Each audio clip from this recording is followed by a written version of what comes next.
कहीं बिच्छू काटते हैं और कहीं अग्नि से जलाया जाता है। इसके बाद वह महाभयानक अश्वपत्र वन में पहुंचता है, जो 2 सहस्त्र योजन लंबा चौड़ा है। वह वन कौवा, उल्लू, बट, कीट, मधुमक्खी, मच्छर आदि जीवों से भरा हुआ है, दावानल से व्याप्त है। अश्वपत्र वन में पत्र से वह प्रेत छिन्न भिन्न हो जाता है। फिर मार्ग में वह कहीं अंधकूप नरक में, तो कहीं विकट पर्वत से गिर जाता है, कहीं तीक्ष्ण शस्त्र से पर चलने लगता है, किसी जगह नुकीली कीलों से ऊपर चलता है, कभी भयानक अंधतम नरक में गिर जाता है, कभी जल, कभी कीचड़ में, कभी तो जोग युक्त कीचड़ में गिर जाता है, कहीं समतत करदम चलते हुए कीचड़ नामक नरक में पड़ता है। वही बालू से भरे हुए उस रास्ते पर चलता है, कहीं अग्नि में तप्तायमान हो जाता है, गिर जाता है, और वहीं कहीं अंगार से समूह में पड़ता है, कहीं महान मूल से भरे हुए नरक में गिर जाता।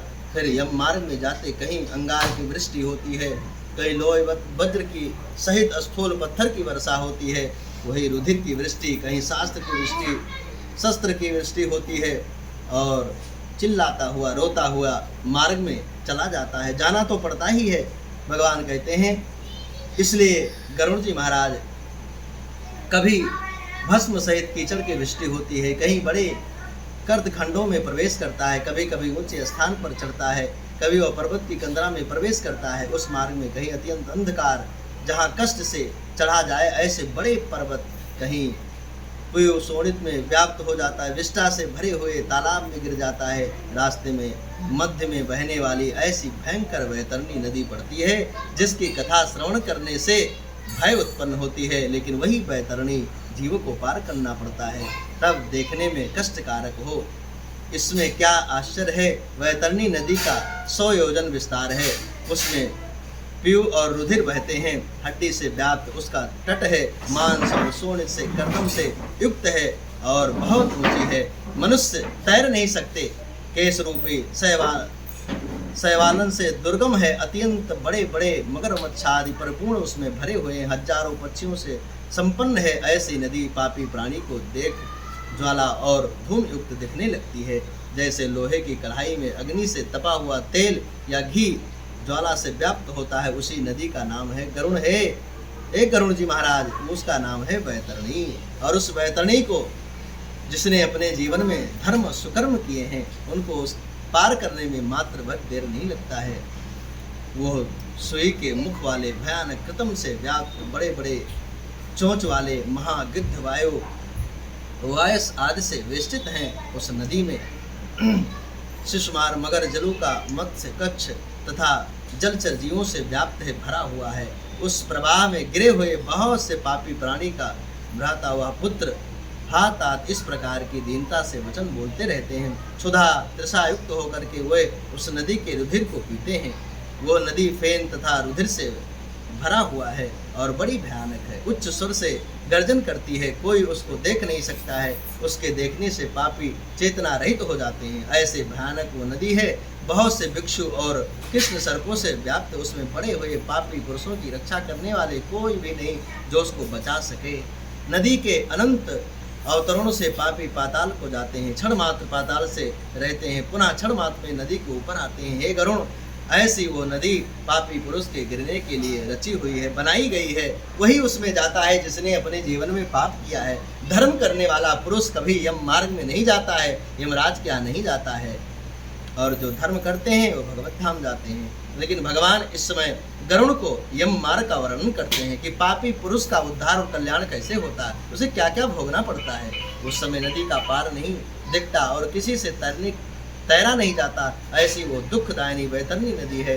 भगवान कहते हैं गरुण जी, इस तरह से अनेक प्रकार के कलेश इसमें है। ऐसे दुखदायक यम मार्ग में पापी पुरुष रोते चिल्लाते हुए तथा दुखित होकर के जाते हैं। उस मार्ग में कोई पापी जीव पास में बंधे हुए हैं, कोई अंकुश से खींचे हुए हैं, कोई शास्त्र के आभग्र द्वारा पीठ पर छेदते हुए ले जाते हैं, बांध करके ले जाते हैं, अग्रभाग को बांध लेते हैं। यमदूत किसी भी नासिका के अग्रभाग में पास बांध करके, किसी के कान में पास बांध करके और किसी को काल पास में बांध करके खींचते हैं। कितने पापी ग्रीवा में, भुजा में, पैरों में श्रृंखला में बंधे हुए हैं। कितने लोहे के समूह को मस्तक पर धरकर रास्ते में चलते चले जा रहे हैं। कितने को ही भयानक यमदूत समुद्र में ले जाते हैं, ताड़ना देते हैं, प्रराजित करते हैं तथा मुख से रुधिर का वन कर उसी रुधिर को भी पापी पुरुष भक्षण करते हैं। इस प्रकार से अत्यंत दुखी होकर के अपने किए हुए कर्मों को भोगता जीव चिल्लाता है कि हमने ऐसा किया क्यों,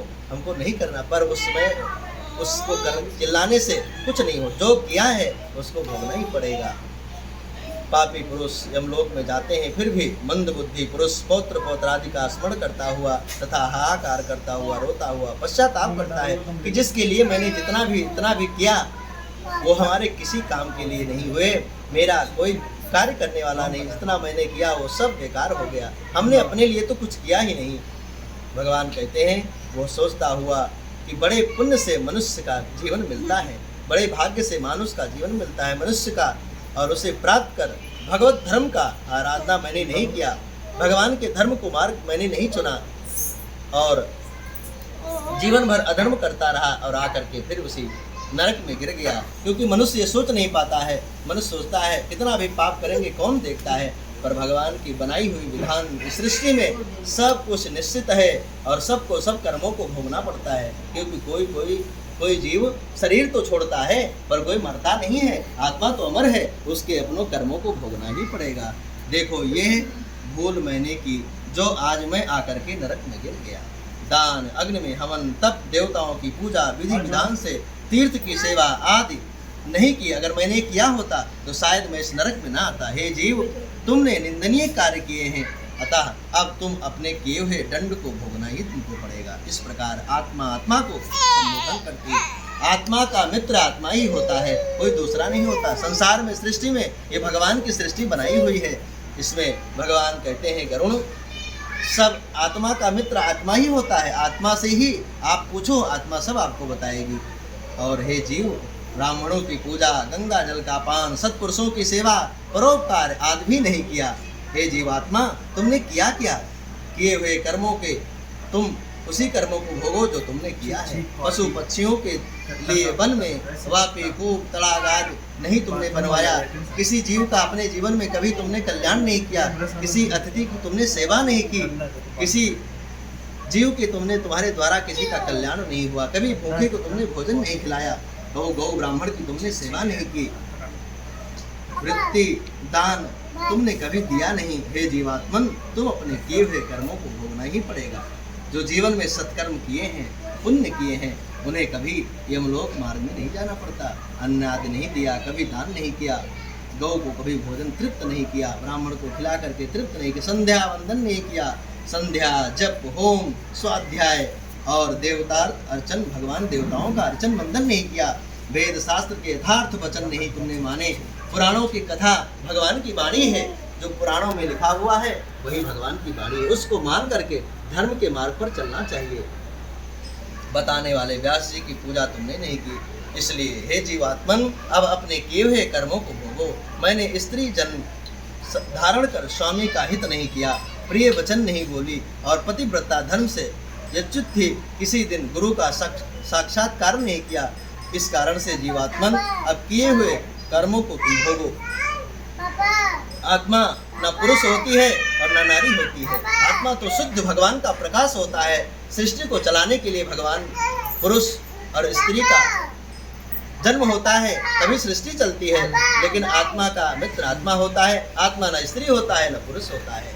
धर्म की बुद्धि से मैंने पति की सेवा नहीं की, पति के मरने के बाद सती नहीं हुई, विधवापन प्राप्त होने पर तप नहीं किया। इसलिए हे जीवात्मन, तुम अपने किए हुए कर्म को भोगो। महीने के उपवास तथा बड़े विस्तृत नियम वाले चंद्रायण आदि व्रतों में शरीर को पूरा कृष भी नहीं किया हमने, और पूर्व जन्मों के पाप कर्म से नारी का शरीर मैंने प्राप्त किया, जो शरीर व्याधादि बहुत दुखों का पात्र बन गया। पति के जाने के बाद स्त्री को भगवान की भक्ति करना चाहिए और प्रभु का भगवान को याद करना चाहिए, क्योंकि भगवान इस सृष्टि में सबको जन्म देते हैं और भगवान ही सबका जन्म देते, सबका पालन करते, सबका संहार करते। भगवान विष्णु पालन करते हैं, ब्रह्मा जी सृष्टि की रचना करते हैं, महादेव संहार करते हैं, पर ये तीनों एक ही हैं। और एक ही होकर के संसार को चलाने वाला भगवान, जन्म देने वाला भगवान, पालन करने वाला भगवान और मारने वाला भी भगवान, तो फिर जीव का इसमें क्या, जीव क्या करता है? कुछ नहीं करता, सब भगवान करते हैं। इसलिए अपने कर्म को विधि पूर्वक निर्वाण करना चाहिए। वो पति हो चाहे पत्नी हो, स्त्री हो चाहे पुरुष हो, कोई भी हो, सबको अपने कर्मों का फल भोगना पड़ेगा। कोई किसी के कर्मों का फल भोगता नहीं है। हे गरुड़ जी, वो प्रेत अनेक प्रकार से विलाप कर पूर्व जन्म के किए हुए कर्मों का स्मरण करता हुआ विचार करता है कि अब मनुष्य देह कैसे प्राप्त होगा। ये विचारता हुआ प्रेत जाता है, चल देता है कि अब मनुष्य का जीवन कैसे मिलेगा। बड़े भाग मानुष तन पावा, बड़े ही सुकर्मों के बाद 84 लाख योनियों को प्राप्त करने के बाद भगवान मनुष्य का जीवन देते हैं। इस जीवन को बड़े अच्छे प्रकार से व्यतीत करना चाहिए। सहस्त्र दिन तक प्रेत अकेला ही वायु वेग से जाता है। तदंतर 18वें दिन वह गरुड़ प्रेत अत्यंत रमणीय सौम्यपुर को जाता है। सौम्यपुर पहुंचता है, उसमें प्रेतों को बहुत से गण रहते हैं। वहाँ पुष्पभद्रा नाम की नदी है, वहाँ न्याय ग्रोध नाम का अत्यंत सुंदर दिखाई देने वाला वृक्ष है।